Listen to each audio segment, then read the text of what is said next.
নমস্কার দর্শকবৃন্দ। তো আপনারা দেখতে পাচ্ছেন যে গরমের ছুটি নিয়ে কিন্তু একটা বড় সড়ো আপডেট চলে এসেছে সামার ভ্যাকেশন নিয়ে।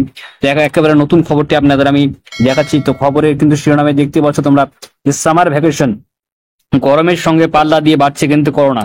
গরমের ছুটি কি বাড়বে বাংলা স্কুলগুলোতে? তো এখানে কি বলা হচ্ছে যাবতীয় আপডেটগুলি একটু দেখে নেওয়া যাক।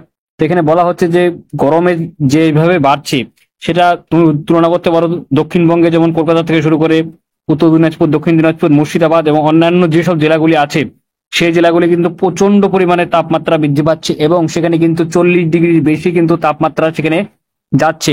তো 40 ডিগ্রি পার হয়ে যাচ্ছে। এই 40 ডিগ্রি তাপমাত্রায় ছোট ছোট শিশুরা এবং এবং তারা যদি স্কুলে যায় তারা কিন্তু অসুস্থ হয়ে পড়বে এবং সেখানে ডাক্তাররাও কিন্তু এই কথাগুলি বলছেন। এবং শুধু এখানে গরম নয়, গরমের সঙ্গে পাল্লা দিয়ে কিন্তু এখানে কিন্তু আপনাদের যে করোনা কিন্তু দারুণভাবে বাড়ছে এবং আবার কিন্তু স্কুলগুলিতে লকডাউনের পরিস্থিতি চলে আসছে এবং নিয়ম কানুন বিধি মানার পরিস্থিতি আসছে। আপনাদের অনলাইনে ক্লাস, ছাত্রছাত্রীদের অনলাইনে ক্লাসের ব্যাপারে কিন্তু চিন্তা ভাবনা করছে শুধুমাত্র রাজ্য নয়, রাজ্যের সঙ্গে সঙ্গে কেন্দ্রীয় যেসব স্বাস্থ্য বোর্ডগুলি আছে চিন্তা ভাবনা করছে। তো করোনা কিন্তু একটা বড়সড় প্রভাব পড়তে চলেছে এবং আপনাদের যে সামার ভ্যাকেশনের ছুটি এর সাথে সাথে করোনার যে বৃদ্ধি, এই দুটো মিলিয়ে কিন্তু আবার কিন্তু ছুটিটি কিন্তু বৃদ্ধি হতে চলেছে।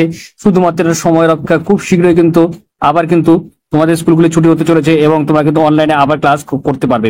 তো আশা করছি আজকে তোমার ভালো লাগছে, লাইক করবে, শেয়ার করবে, চ্যানেল তো সাবস্ক্রাইব করে পাশে বেল আইকনটা অবশ্যই প্রেস করে দিবে। তো জয় হিন্দ, বন্দে মাতরম। ধন্যবাদ ভিডিও দেখার জন্য।